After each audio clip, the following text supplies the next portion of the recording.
the little children played at war. The toddling children on the street. Do you suppose this world has ever been the same since? How long, Your Honor, will it take for the world to get back to the humane emotions that were slowly growing before the war? How long will it take for the callous hearts of men before the scars of hatred and cruelty shall be removed? That first part, he's talking about World War I, which had just passed years before. How to get back to humanity. Again, this is a very long speech. I'm not going to go through the whole thing. This is long. Here, I'll give the last quote, last couple of sentences. These would that the shedding of blood be stopped, that the normal feelings of man resume their sway, and as the days and months and years go on, they will ask it more and more. But Your Honor, what they shall ask may not count. I know the easy way. I know the future is with me, and I stand for here not merely for the lives of these two unfortunate lads, but for all boys and all girls and all the young, and as far as possible for all the old. I am pleading for life, understanding, charity, kindness, and the infinite mercy that considers all. I am pleading that we overcome cruelty with kindness and hatred with love. I know the future is on my side. Your Honor stands between the past and the future. You may hang these boys. You may hang them by the neck until they are dead. But in doing it, you will turn your face towards the past.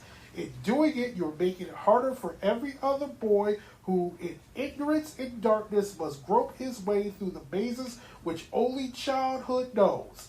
In doing it, you will make it harder for the unborn children. You may save them and make it easier for every child that sometime may stand where these boys stand. You make it easier for every human being with the aspiration and a vision and a hope and a fate. I'm pleading for the future. I'm pleading for a time when hatred and cruelty will not control the hearts of men, when we can learn by reason and judgment and understanding and faith in all life is worth saving, and that mercy is a higher altitude of man. That's a pretty like damn good argument against the death penalty, and also not to mention, like, I don't know, pretty old too. Yeah. You know, like it's a pretty historical argument against the death penalty. Really, really strong words there. Yeah, and he still goes on for another couple paragraphs. They could have made this a whole movie, and they would have been way more interesting than whatever they did with Murder by Numbers. Like, yeah. Especially with that speech, it could have been like some twisted, you know, gruesome horror movie murder stuff mixed with, like, you know, this impassioned, like, legal aspect. Yeah. Covering the trial. Like, I see what you mean when you said it could be a whole mini-series in itself. Yeah, because especially the way Clarence Darrow was going about in the trial, it was pleading for these boys' life, even though they deserved the death penalty. The way he was still pleading for it, look, have some humanity. Killing these two will not bring Bobby Franks back. It was masterful, and I read the speech before, and I was like, well, shit, I'll get the death penalty. Yeah, I was almost against the death penalty. And the judge was persuaded throughout, according to his ruling. His decision was based on the precedent and the youth of the accused. But after 12 days, on September 10th, 1924, he sentenced both Leopold and Loeb to life imprisonment for the murder, in addition to 99 years for the kidnapping. A little over a month later, Loeb's father died of a heart failure. So what happened to Leopold and Loeb? Well, Leopold and Loeb were initially sent to Joliet prison. They were both sent to the same prison, but they were kept apart as much as possible. But the two still maintained their friendship behind bars. Leopold was later transferred to Statesville Prison in Crest Hill, Illinois, which is still going on. Joliet Prison is closed in 2002, and also famously where the Blues Brothers was filmed, and also what was this show on Fox? Prison Escape? Prison Break. Prison Break, yeah, that was also filmed at Joliet prison. Loeb, on January 28, 1936, was attacked by fellow inmate James Day with a straight razor in a shower and died soon after in the prison hospital. Day claimed that Loeb had assaulted him. Throughout, he was unharmed, while Loeb sustained more than 50 wounds, including defensive wounds on his arms and hands. His throat had also been slashed from behind. News accounts suggest Loeb had propositioned Day. The authorities, perhaps embarrassed by publicly centralizing alleged indecent behavior in prison, when Day had been defending himself. What had happened in the prison is that Leopold and Loeb, mostly Leopold, were getting special privileges in prison. Their father able to bribe the guards and the warden. So they were allowed certain things, one of the things they had was anything sexual, and it was mostly males. Yeah, like the guards would just turn a blind eye. They would sneak it, locked down for the night. They would be in another person's cell, or they would be Leopold and Loeb in their cells if they were able to get together to have sex. And supposedly, Loeb was able to do whatever the hell he wanted, propositioned James Day, and James was like, no, I don't do that shit. And he was like, I can make your life a living hell if you don't. And he started making Day's life a living hell, and Day got sick of it and pretty much decided he was going to off Loeb, and he did, and the prison did what everybody was getting paid and shit under the table. Everybody was going to lose their jobs and go to jail. Huge scandal. So Huge scandal in Illinois. Cut the shit off. Wow. Shocking. Yep, they just cut the shit off. The most scandalous state ever. Yeah.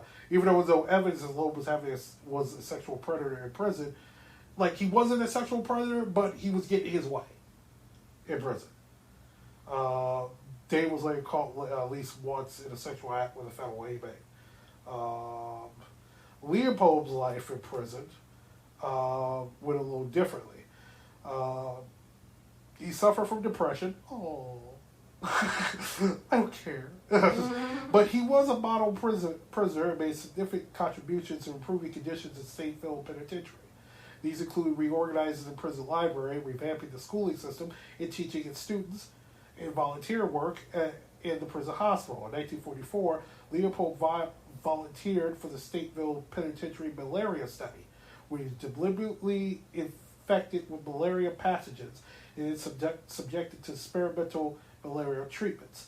In the early 1950s, Arthur Meyer Levin, a University of Chicago classmate, requested Leopold's cooperation in writing a novel based on the Frank murders. Leopold responded he did not wish his story to be told in fictionalized form, but did offer Levin a chance to contribute to his own memoirs, which was in process. Levin, unhappy with that suggestion, went ahead with his book alone, despite Leopold's expressed objections. The novel is called Consumption. It was published in 1956. Levin portrayed Leopold under the pseudonym Judge Steiner as a brilliant but deeply disturbed teenager, psychologically driven to kill because of his troubled childhood and obsession with Loeb. Leopold later wrote that reading Levin's book made him physically sick. More than once, I had to lay the book down and wait for the nausea to subside. I felt I was a man that would feel if I was exposed stark naked under a strong spotlight before a huge audience. Leopold's autobiography, Life Plus 99 Years, was published in 1954 as part of a campaign to win him parole. In the beginning of the account with the immediate aftermath of the crime, he engendered himself widespread criticism for his deliberate refusal, expressly stating in the book to recount his childhood or describe any details of the murder itself. He was accused of writing the book solely as a means of rehabilitating his public image by ignoring the dark side of his past. Sounds like Rick Shams's apology tour. Yep. And after 33 years and numerous unsuccessful parole positions, Leopold was finally paroled in 1958.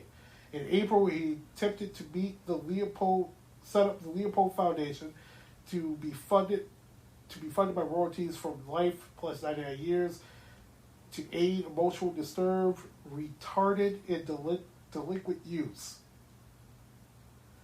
It's the 50s. The state of Illinois voted his charter, however, on the grounds it violated terms of parole. So he ended up teaming with the Brethren Service Commission and Church of the Brethren affiliated program. They accepted Leopold as a medical technician in his hospital in Puerto Rico. He ended up going to Puerto Rico and ended up dying of diabetes-related heart attack on August 29, 1971, at the age of 66. His corneas was donated to science, and he was never really regretful of the murder. Actually, it was rumored that he said that he really didn't give a fuck about the murder and wish people would stop bringing it up. Now tell that story. Pretty much. That should have been a movie. Like that whole thing. It should have been a movie in itself. He was constantly working in this Puerto Rican hospital, and people, particularly media, would constantly try to get interviews with him, see if he wanted to talk about the case. And he was told one friend supposedly before he died, "I really don't give a fuck about this goddamn kid. Fuck him. It's in the past. I'm moving on." Must be nice. Yeah, it really was. Really was. And again, this case, inspired Murder by Numbers. It's actually was an off-Broadway musical, Thrill Me. What? Yeah. Weird. The case included in the 1940 novel Native Son, Columbo episode, Columbo Goes to College. Yeah. It's inspired a lot, but yeah, the story has never been told itself. Yeah, never, other than off-Broadway musical. And supposedly that Bobby Frank's ghost was haunting his gravesite in Chicago for the longest period of time. People report seeing at night, particularly at night, a kid playing near his family too, until Leopold died in 1971, and then no more reports of it happening. Interesting. So probably waiting for the last one to die, so he move on. So yeah, and how much money did Murder by Numbers make? As for Murder by Numbers, it ended up taking in the movie worldwide $56 million and $31 million United States and Canada. It was given a Rotten Tomatoes score of 31%. Yeah, not that great. Yeah, but Roger Ebert, when he was alive, awarded the movie 3 stars out of possible 4. So, yeah, that was Murder by Numbers, based on the case of Leopold and Loeb. All right, which is the next one you want to do? The Strangers or Jennifer's Body? Let's do The Strangers.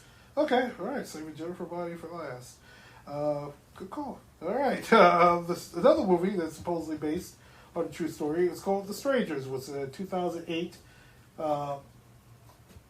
psychological slasher film, which was written and directed by Brian Bintola. The plot follows Christian, played by Liv Tyler, and James, played by Scott Speedman. God, you don't see Scott Speedman in like he was in Underworld. He was everybody. Yeah, but I guess now you got Jai Courtney, and so you got the other of average-looking white guys. So Keith, like Speedman, you're done. There's a lot of those average-looking white guys. James, played by Scott Speedman, whose stay at a vacation home is disrupted by 3 masked criminals who break into the home. The movie is based on 2 real-life events. The Manson family Tate murders, a series of break-ins that was occurring in the writer-director's neighborhood as a child.